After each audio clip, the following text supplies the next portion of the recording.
Bonjour tout le monde, j'espère que vous allez bien. On se retrouve pour un nouveau vlog. Je vous prends vite fait avant de partir. J'ai encore mis mon pull super moche, mais on est tellement bien dedans, je suis tellement bien au chaud.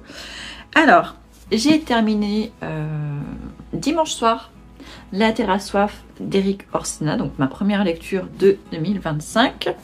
Donc je vous ai dit que c'est pas un roman, c'est un essai. Je vous lis une partie de la quatrième de couverture pour montrer de quoi ça parle.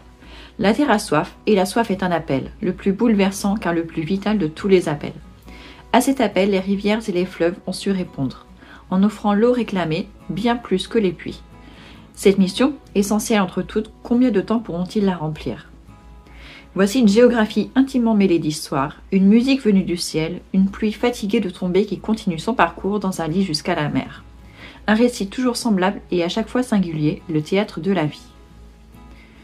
Mille émerveillements nous attendent, de plus en plus souvent accompagnés d'effroi. Je ne vous ai pas lu l'entièreté, mais voilà, vous comprenez vite fait de quoi ça parle. On nous parle des fleuves, de géographie, d'histoire, et c'est hyper intéressant. Même si sur la fin, je commençais un petit peu à me lasser, vraiment sur les 50 dernières pages, mais sinon j'ai trouvé ça hyper intéressant. On va sur tous les continents, on nous parle de plein de fleuves différents, tous avec une histoire différente, une géographie différente, et on voit que en fait les humains influent sur les fleuves, mais les fleuves influent aussi sur les humains, et suivant comment on se comporte avec eux, ils se comportent différemment. Et tous les fleuves sont vraiment différents. On ne peut pas appliquer une stratégie pour tous les fleuves parce qu'ils vont tous réagir de la même, différemment. Ils n'ont pas tous la même source. Enfin, j'ai trouvé ça hyper enrichissant, donc je suis très contente de l'avoir lu. Et j'essaierai de lire d'autres livres de ce monsieur, parce que ça c'était le 8e de la série. Et je pense que je verrai si je peux trouver les précédents, qui parlent d'autres choses, mais toujours sur le même thème. Et du coup, hier soir, je savais pas quoi prendre. Parce que, oui, je vous sais pas si je vous ai montré ma pile à lire de janvier, même si j'ai pas encore reçu le dernier livre. Donc, il y avait La Terre à soif, il y avait Jalna, le volume 2, qui comporte 2 tomes, qui est mon livre le plus long de ma palle que j'ai choisi pour janvier. Non, c'était pas ça. C'était pas le plus gros de ma palle, c'était le livre mystère, donc qui faisait partie des 12 plus vieux de ma palle. Ensuite, j'avais Elisabeth Georges, La punition qu'elle mérite, qui lui est le plus gros de ma palle. Donc pour ça qu'il était sorti en janvier. Et Les cerfs-volants de Kaboul, qui est le livre que vous m'avez choisi pour l'Afghanistan avec un auteur afghan. Donc je l'ai reçu samedi. Non, j'ai même reçu vendredi, mais je m'étais trompée de boîte aux lettres. Je pensais le recevoir à la nouvelle maison. En fait, il est arrivé à l'ancienne maison. Donc je l'ai récupéré samedi. Voilà, c'est un grand format. En fait, j'ai commandé, je sais plus sur, je crois que c'est sur Amazon, mais il était d'occasion. Et du coup, je savais pas quelle version j'allais avoir, si c'était un brochet, un poche.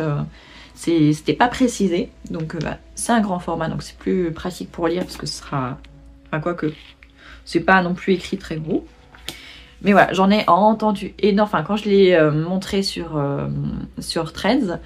Il y en a beaucoup qui m'ont dit que c'était un énorme coup de cœur, donc du coup ça me fait un petit peu peur parce que je me dis ça se trouve je vais peut-être pas aimer, je vais peut-être passer à côté de l'histoire, donc ça me met un petit peu la pression. Mais je le commence mercredi avec l'une d'entre vous, on le lit en lecture commune. Et du coup hier soir je me dis je vais quand même lire quelque chose, je vais pas rester sans rien lire, même si je lis pas beaucoup en ce moment le soir. Et du coup il me restait ces deux là, je me suis dit ils sont tous les deux énormes. Mais celui-ci, j'ai déjà lu le volume 1 en 2 parties. J'ai lu le premier tome en 2023 et le deuxième tome en 2024. Donc là, je me dis, allez, je connais déjà à peu près l'histoire, je connais une partie des personnages, donc je suis partie sur celui-ci. C'est le volume 2, et donc je commence par le tome 3. Et par contre, quand j'ai vu de quoi il s'agissait, enfin le titre du tome 3, je dis, oh, ça me fait un petit peu peur. Parce que ça s'appelait Mary Whitefield, jeunesse de Rennie. Et du coup, je me dis, mais je connais pas cette personne. Et je me dis, mince. Et entre le tome 1 et le tome 2, déjà, il y avait pas trop de différence. C'était vraiment la continuité. Mais là, entre le tome 2 et le tome 3, il se passe peut-être 30 ans. Ouais, ça se passe 30 ans plus tard. Et en plus, au début, ça commence avec Marie, une fille qu'on n'a jamais vue. Donc c'est un peu déroutant les premières pages. Mais après, on comprend qui elle est et qui elle va devenir. Et donc voilà, donc les premières pages, on est en Angleterre. Et Marie, justement, va émigrer au Canada. Elle va devenir gouvernante pour un des fils de la famille White Oak, qui a grandi, parce que dans le tome 2, il avait, je crois, 4-5 ans, quelque chose comme ça. Et là, il est père, il a 2 enfants, et apparemment, il est veuf, et du coup, il a besoin de quelqu'un pour s'occuper de ses enfants. Donc voilà, donc j'en suis que là, j'ai lu vraiment pas grand-chose, je suis à la page 35. Et ça commence à la page... Ça commence à la page 9. Ouais, donc voilà. On va dire j'ai lu 25 pages. Donc c'est pas grand chose, mais c'est déjà bien pour rentrer dans l'histoire. J'aime toujours bien la plume. C'est facile à lire. On s'attache facilement. Enfin, on comprend facilement les personnages. On peut pas dire qu'on s'attache vraiment à eux, même si un petit peu. Mais on les comprend assez rapidement. On comprend leur psychologie, leur mentalité, comment ils raisonnent. Donc ça j'aime bien. Je sens qu'il va se passer des choses assez rigolotes et en même temps assez croustillantes, je pense. Donc j'ai hâte de voir la suite. Mais je vais lire que ce soir. Parce que du coup, demain après, je commencerai celui-ci. Donc il me reste aujourd'hui pour faire les dernières retouches de l'ancienne maison. Demain, je rends les clés. Et du coup, après, demain soir, je suis tranquille. Enfin, après 1 mois et demi, entre les travaux, le déménagement, le tri de l'ancienne maison, la remise en état, voilà, peinture par-ci, nettoyage par-là. C'est surtout que on déménage, on a déménagé dans une maison qui est à peu près la même taille, même si elle me paraît plus petite. Mais c'est surtout que là, on n'a plus de garage. Et on avait un garage là-bas qui était quand même assez grand. Et du coup, il a fallu faire un énorme tri. Et ça a été très, très, très difficile pour plein de choses. Mais bon, là, j'arrive à la fin. Dernier jour. Et du coup, je me suis dit, en préparant, je me suis dit, qu'est-ce que j'aimerais, une fois que je me serais débarrassée de l'ancienne maison, me faire une nuit blanche juste pour lire. Parce que ça fait tellement longtemps que ça m'est pas arrivé. Je me dis, finalement, si je dis je suis crevée, c'est pas grave. J'aurais rien à faire à part lever les enfants, les emmener à l'école. J'ai rien de prévu ce jour-là, à part faire du shopping avec ma fille l'après-midi. Enfin, faut qu'on aille chez l'opticien pour ses nouvelles lunettes. Donc je me dis, la nuit de mercredi à jeudi, en fait, si j'ai envie, je peux très bien me faire une nuit blanche, parce qu'en plus, mon mari n'est pas là, il est en déplacement. Donc je me dis, c'est le bon moment si je veux me faire une nuit blanche en plein milieu de la semaine. J'en ai très très envie là, on est mardi matin, j'ai dormi, donc je suis pas crevée. On verra bien ce qu'il en sera demain soir.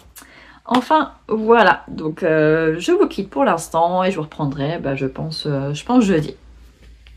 Salut, nous sommes mercredi matin. Je laisse le moteur allumé parce qu'il fait tellement froid, sinon je vais finir congelée. Donc j'attends juste la sortie de l'école. Cet après-midi, j'ai pas envie d'aller faire l'état des lieux tellement ça va être ennuyeux. Et une vraie perte de temps parce que la nana de l'agence me dit que ça devrait durer 3 heures. 3 heures pour faire un état des lieux, ça me paraît quand même hyper long. Mais je crois que pour l'état des lieux d'entrée, c'était mon mari qui l'avait fait, il m'avait dit que c'était très très long. Donc voilà, sachant qu'il me faut 1 heure pour y aller, 1 heure voire 2 le retour parce que ça va être à la sortie du boulot. Donc j'ai entre 5 heures et 6 heures de perdu cet après-midi en fait pour pas grand chose, donc ça m'embête un peu. D'ailleurs il faut que je pense à prendre les livres de la médiathèque pour aller les rendre. Ouais, il faut que je pense à les prendre, il faut vraiment que j'y pense. Et donc voilà, donc ça m'ennuie un peu de perdre mon mercredi après-midi, mais après ça sera fini, j'arrêterai de vous saouler avec ça. Je suis à côté de la boîte à livres aussi, j'ai vu que pas mal des livres que j'avais déposés la semaine dernière sont partis. J'en ai vu 4 qui restent sur les 15. Donc c'est bien, ça veut dire qu'il y en a 11 qui sont partis. Mais en revanche, j'ai eu aucun retour. Aucun retour, donc on verra bien si ça viendra plus tard ou pas du tout. C'est une expérience. Donc voilà, et j'en avais pris l'autre fois pour mes enfants. Par contre, j'avais pris le deuxième lire qui sentent super mauvais. Faut que je vois si je peux trouver une solution pour les désodoriser parce qu'il y en a un, il pue vraiment. Le vieux papier humide et tout, donc c'est pas top. Mais ça n'a pas empêché ma fille de le lire. Un Barbe à Papa en super état. Et il y en avait un qui s'appelle Cher Mathilda. C'est une petite histoire à partir de 9 ans qui se passe en Angleterre. Et quand j'ai lu la 4e couverture, il me paraît assez drôle. On verra si ma fille le lit ou pas. Et par contre, pour moi, j'ai rien vu. Mais en fait, c'est vraiment des très vieux livres. Et les auteurs, je les connais pas du tout. Mais il faut que je me fasse un petit challenge là. Je découvre les livres de la boîte à livres. Ça peut être sympa. Il peut y avoir des trucs chouettes. Hein. C'est juste qu'ils sont vieux et que ça donne pas très envie. Mais voilà. Mais je suis contente que mes livres aient trouvé preneur. Voilà, voilà, voilà. Il fait moins 2,5. Bon, c'est déjà mieux hein, que ce matin. Ce matin, très tôt, il faisait moins 5. Donc là, on va dire qu'il fait chaud. C'est parti pour ma nuit blanche, spéciale lecture. Les enfants sont couchés, il est 21h. Je suis en pyjama, donc je me suis fait une infusion. Ma préférée du moment. J'irai m'en refaire d'autres plus tard. Alors, donc depuis 2 jours, je suis sur celui-ci, donc je le garde avec moi. Mais en premier, je vais commencer Les Cerfs-volants de Kaboul, que je lis en lecture commune avec l'une d'entre vous. Donc c'est mon livre du tour du monde de janvier, un auteur afghan. Voilà, donc je vais commencer celui-ci et quand j'aurai bien avancé dans celui-ci, je passerai à celui-là. Bon, honnêtement, je suis pas sûre de réussir à faire une nuit blanche parce que je suis déjà crevée. J'avais mal à la tête tout à l'heure, en fin d'après-midi. Donc on verra bien si j'arrive à tenir le coup ou pas. Mais j'aimerais bien parce que la nuit, c'est le seul moment où rien ne peut me déranger. Le téléphone ne sonne pas la nuit, il n'y a pas de bruit de circulation et tout ça, donc ça serait chouette. Il est un petit peu plus de 23h, j'ai bien avancé dans Les Cerfs-volants de Kaboul. J'en suis à la page 52. J'avance pas vite, hein, je suis fatiguée. Ça se lit vraiment tout seul, ça coule de source. C'est assez triste pour l'instant, mais enfin pas trop. Mais je vois arriver certaines choses. Mais j'ai très froid. J'ai fini mon infusion. En plus, je l'ai bu froid, donc ça aide pas. Donc là, je vais me faire un cappuccino. Je suis arrivée au chapitre 6 et je vais m'arrêter là. Parce que je sens qu'il va se passer un truc super important et que j'aurai du mal à lâcher après. Donc, page 56. J'avais un marque-page tout à l'heure. Je l'ai perdu dans le lit, ce qui m'arrive très souvent quand je lis dans le lit. Donc j'en ai pris un autre. C'est pas grave. Pas grave du tout. Je le retrouverai sûrement demain en faisant mon lit. Et du coup, le cappuccino m'a fait du bien. Enfin, je l'ai pas terminé. Il me reste la moitié, mais ça m'a fait vachement bien. Déjà, ça m'a réchauffé. Et ah, bah il est là. Le marque-page de l'autre livre. Je l'avais glissé dans l'autre. Ok, je comprends mieux. Et du coup, je vais reprendre celui-ci, histoire de continuer un peu. Parce qu'en fait, celui-ci, je le lis en lecture commune. Donc, je voudrais pas aller trop vite non plus pour pouvoir en discuter avec la personne avec qui je fais la lecture commune.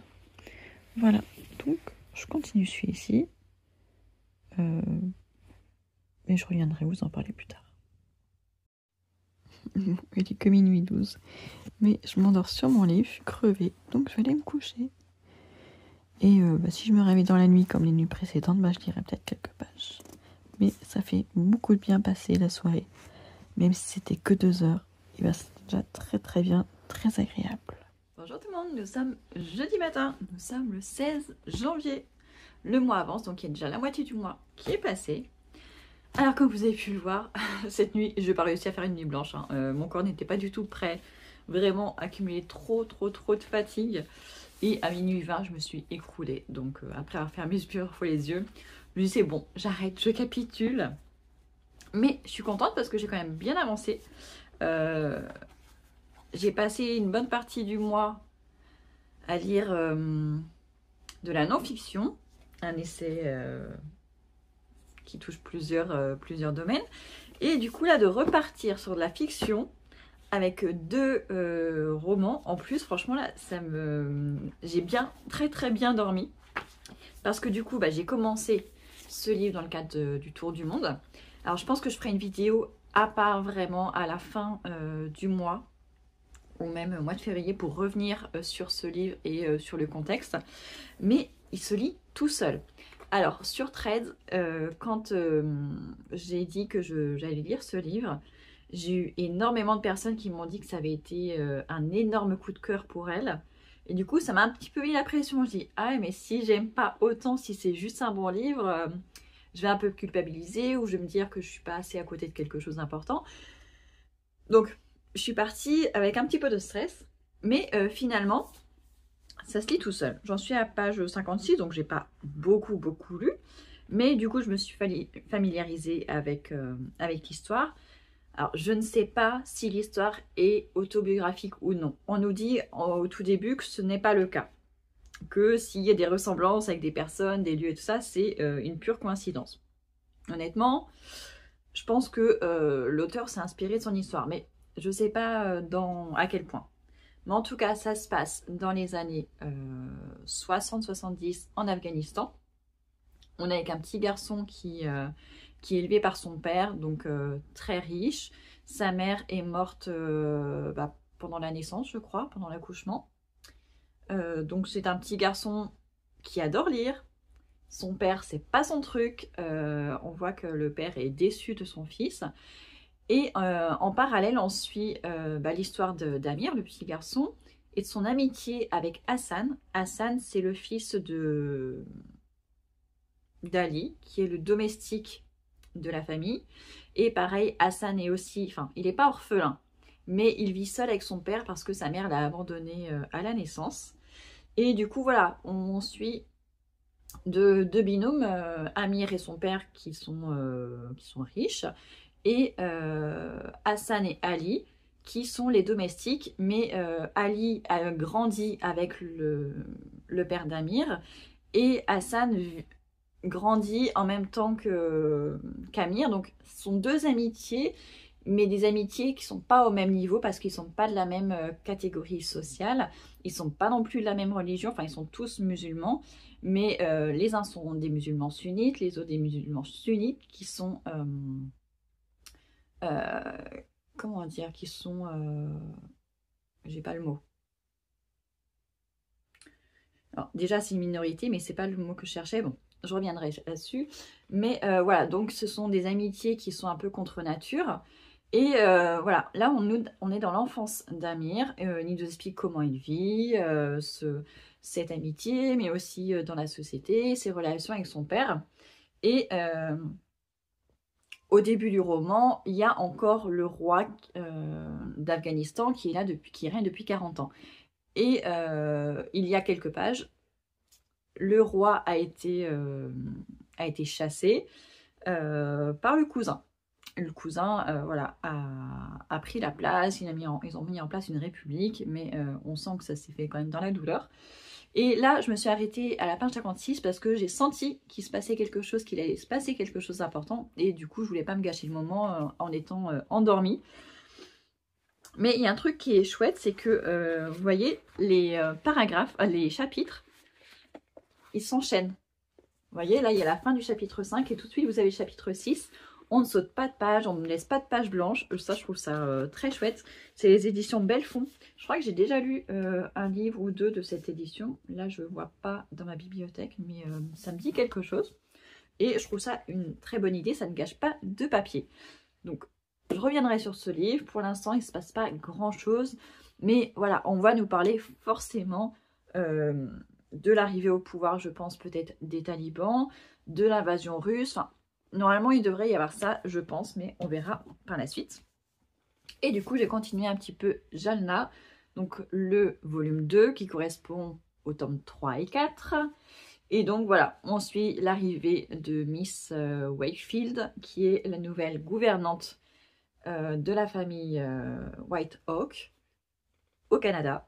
Et voilà, donc ça fait beaucoup jaser. Alors j'aime beaucoup la plume de Mazo de la Roche parce que c'est une histoire c'est un roman historique, mais il y a beaucoup d'humour. Là notamment on s'en prend beaucoup aux Irlandais, aux Écossais et aux Anglais dans ce roman, où voilà, il y a les Canadiens qui sont nés au Canada maintenant. Oh, il y a plein d'oiseaux en face, c'est marrant. Ils sont tous alignés sur la palissade. Il y a les Canadiens qui veulent vraiment vivre à l'américaine et qui en ont assez du vieux monde de l'Angleterre, de la France et tout ça, avec leur manière guindée et tout ça. Donc je trouve ça très drôle, c'est plein d'ironie et j'aime beaucoup, ça m'avait manqué, je me souvenais plus à quel point ça pouvait être drôle et piquant. Donc bah voilà, je vais avancer, j'en suis à page 96, donc pareil, j'en suis au chapitre 6, et pareil, j'ai juste remarqué, j'avais pas fait gaffe, pareil, les chapitres s'enchaînent aussi. Voilà, c'est un peu plus normal parce que c'est chez J'ai lu, donc c'est un format poche. Mais ils le font pas tous en format poche, ils sautent aussi des pages et tout ça. Mais bon, déjà que le livre fait 800 pages, c'est pas étonnant. Voilà, je trouve ça marrant. Les deux que je lis en ce moment, ils ont la même composition. Donc je reviendrai vous parler de ça quand j'aurai avancé, peut-être demain. Peut-être demain. Et donc voilà. J'ai pas repris encore mon carnet de lecture. Je reprends les mêmes carnets que l'année dernière. Hein. De toute façon, ils sont loin d'être finis, donc je les continue. Je fais pas année par année. Ça fait un petit peu au moins que j'ai pas écrit dedans. Faut que je commence à noter aussi pour mon Green Book Challenge du mois de janvier. Même si pour l'instant j'ai vu qu'un seul livre, mais ça fera moins de choses à la faire à la fin du mois. Et ouais, il faut que je remette tout ça en route en fait. Hein. Là maintenant que je suis libérée d'un poids, on va pouvoir se remettre à tout ça. Aujourd'hui, je voulais aller m'inscrire à la médiathèque, mais elle n'est pas ouverte le jeudi. Donc j'irai demain. J'imprimerai ce soir toutes les fiches pour toute la famille. Comme ça, je remplirai en avance. Et comme ça, ce sera plus simple demain. Ça sera plus rapide. Et j'ai hâte de découvrir la nouvelle médiathèque. Voir s'ils ont des rayonnages chouettes, aussi chouettes que l'ancienne ou pas. Ou pas. Mais en tout cas, hier, je suis allée rendre les livres de l'ancienne médiathèque, sauf 3. Un que ma fille de 10 ans est en train de lire. L'autre que ma fille de 11 ans est en train de lire. Et le 3e livre, j'ai juste oublié parce que il n'était pas rangé avec les autres. C'est un livre des petits. Et même hier soir, quand je l'ai recherché, je ne l'ai pas trouvé, donc je ne sais pas où ils l'ont mis. Pourtant, on l'a déjà lu ici, donc je sais qu'on l'a. Il ne doit pas être loin, donc voilà. Donc il m'en restera 3 à ramener. Je le ferai, je pense, pas la semaine prochaine, mais dans 2 semaines, parce qu'on a un rendez-vous chez l'orthodontiste, donc qui est toujours à l'ancienne, proche de l'ancienne adresse. Donc on verra à ce moment-là. Voilà, je vous tiens au courant et je reviens bientôt. Bonjour tout le monde, j'espère que vous allez bien. Nous sommes le lundi 20 janvier. Je reviens vous faire un petit point lecture, même si je vous avoue que j'avance pas vite.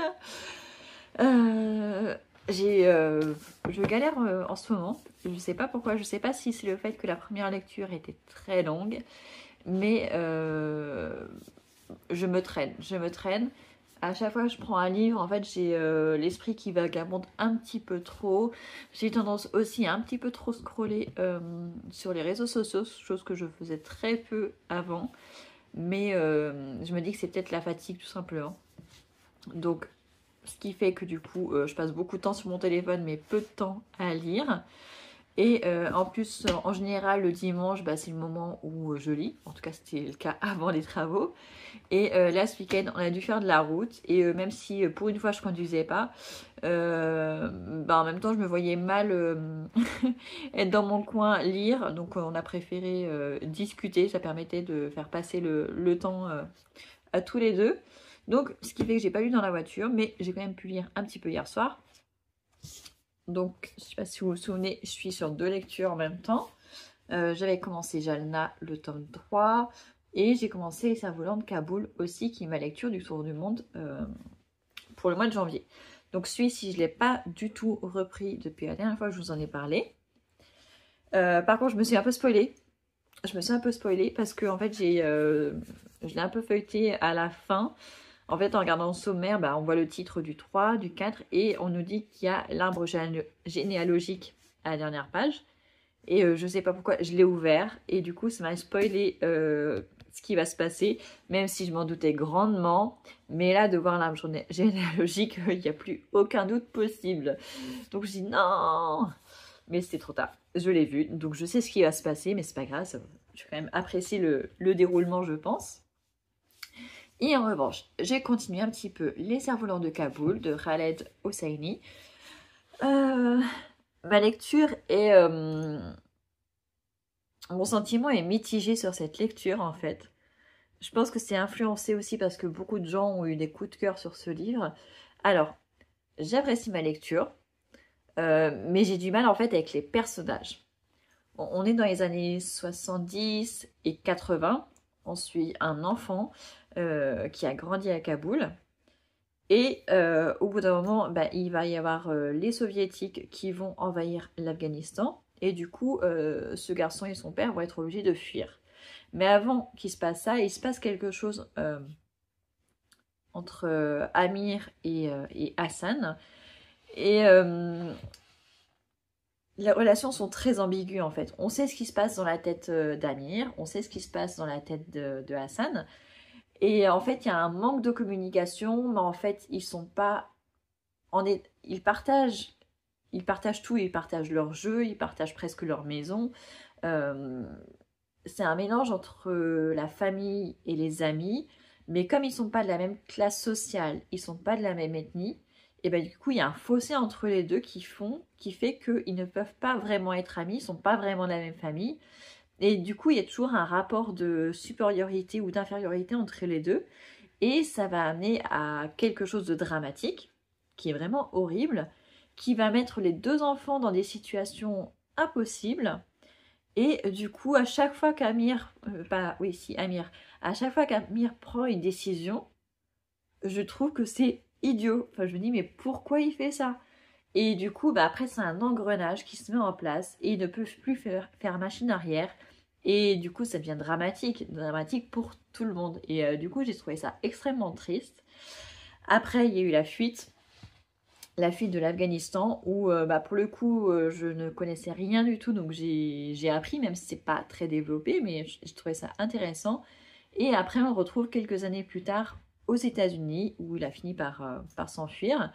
Et même, je vous ai parlé du comportement d'Amir et d'Hassan, mais les relations entre Amir et son père étaient compliquées.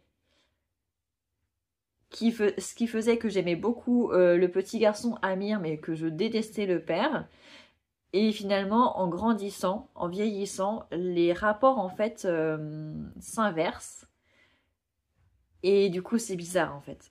C'est bizarre parce que j'en suis venue à avoir de la pitié pour le père et avoir des sentiments un petit peu mitigés envers Amir parce que oui, c'est un garçon qui a un bon fond, mais qui est quand même très égoïste.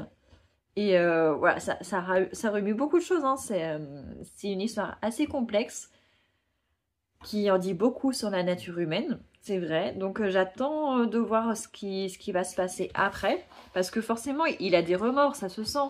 Mais même s'il a des remords, voilà, ce qui est fait est fait, il peut pas revenir en arrière. J'en suis même pas encore à la moitié, j'en suis qu'à la page 150. Et il en fait presque 400.